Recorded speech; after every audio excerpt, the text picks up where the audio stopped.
যে বিএনপির জন্ম হয়েছিল গণভোটের মাধ্যমে, সেই বিএনপি আজকে জুলাই গণঅভ্যুত্থান পরবর্তী গণভোটকে অস্বীকার করছে। পারতপক্ষে বিএনপি তার অস্তিত্বকে অস্বীকার করতে শুরু করে দিয়েছে।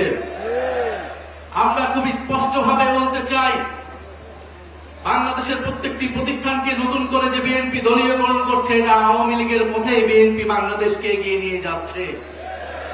বিএনপি যদি আওয়ামী লীগের পথে, পুরনো স্বৈরাচারের পথে এই দেশকে এগিয়ে নিয়ে যেতে চায়, তাহলে বাংলাদেশের জনগণ আবারও রুখে দাঁড়াবে, বাংলাদেশের তরুণ সমাজ আবারও রুখে দাঁড়াবে, বাংলাদেশের জুলাই গণঅভ্যুত্থানে অংশগ্রহণকারী প্রত্যেকটি ছাত্র জনতা আবারও রাজপথে দাঁড়াতে বাধ্য হবে।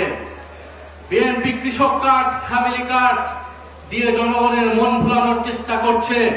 কৃষক কার্ড, ফ্যামিলি কার্ড দিতে দিতেই বিএনপির তেল ফুরিয়ে গিয়েছে, জ্বালানি ফুরিয়ে গিয়েছে, অথচ মন্ত্রীরা সংসদে বলছে কোনো জ্বালানি সংকট নাই। বাস্তব সমস্যাকে অস্বীকার করছে, অর্থনৈতিক সমস্যাকে অস্বীকার করছে, দেশে আইন শৃঙ্খলার যে ক্রমান্বয়ে অবনতি হচ্ছে সেটাকে অস্বীকার করছে বর্তমান সরকার। আমরা সর্বাত্মকভাবে এই সরকারকে সহযোগিতা করতে প্রস্তুত ছিলাম দেশের স্বার্থে, জনগণের স্বার্থে, কিন্তু বিএনপি সরকার সেই সকল সহযোগিতা দেওয়ার সকল দরজা বন্ধ করে দিচ্ছে।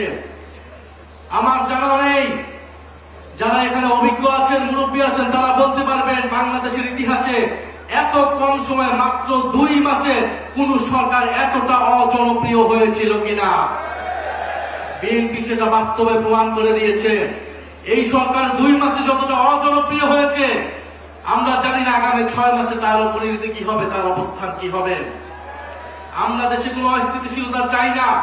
আমাদের দাবি একটাই, গণভোটের গণরায় বাস্তবায়ন করে জুলাই গণঅভ্যুত্থানকে প্রকৃত সম্মান দেওয়া, জুলাই শহীদ পরিবারকে প্রকৃত সম্মান দেওয়া, আহত যোদ্ধাদের প্রকৃত সম্মান দেওয়া।